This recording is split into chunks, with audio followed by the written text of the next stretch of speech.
Welcome to Krishna Shortened Classes. Transcription number 10. Speed 80 word per minute. Be ready.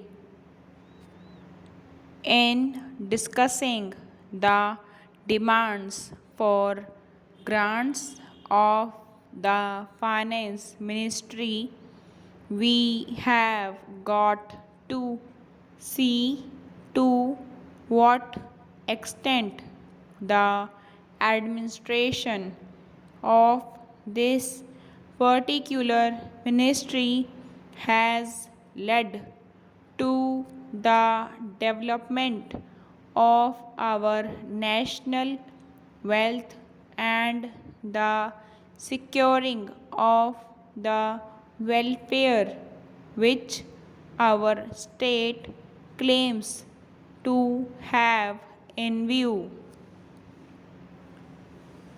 Madam, we must try to analyze very carefully the working of this particular ministry because it is not merely a department of the government, so to say, but it is the nerve center of the administration of the country.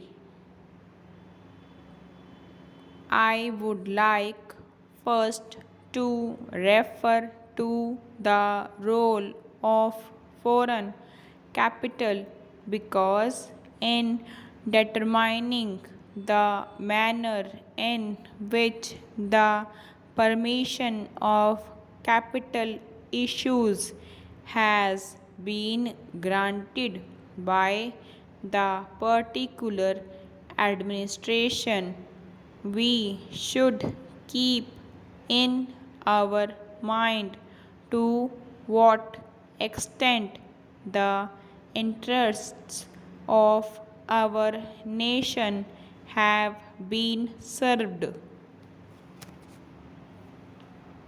I fully endorse the statement which the previous speaker has made so far as repatriation of the investments made by foreigners and of profits are concerned. We have dealt with this topic quite a number of times, and I do not want to reiterate anything apart from only supporting what the Honorable Minister who just now spoke said.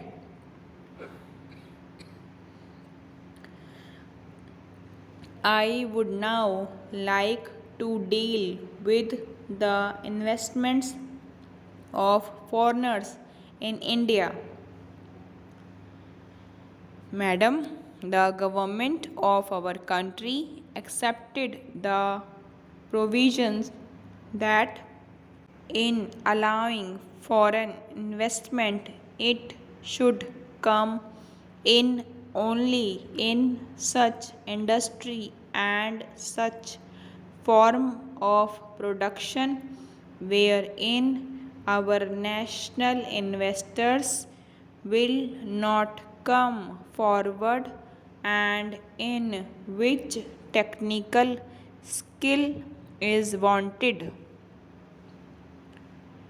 There is also one other factor which the industrial policy of our government of 1948 as adumbrated further in 1949 by the Prime Minister laid down.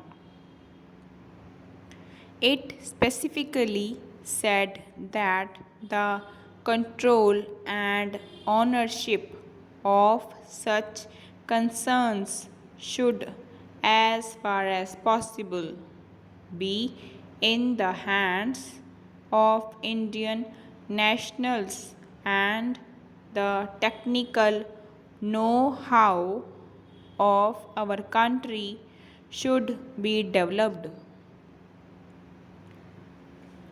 I would like to empathize the figures that have been put forward for the last few years.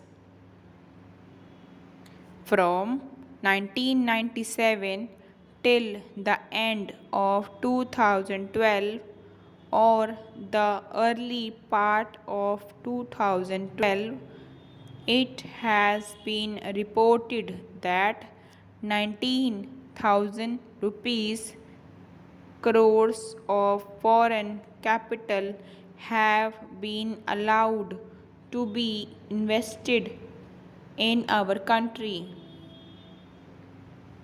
Of that, practically more than rupees 6,000 crore have been allowed to be invested in managing agency and training enterprises in our country.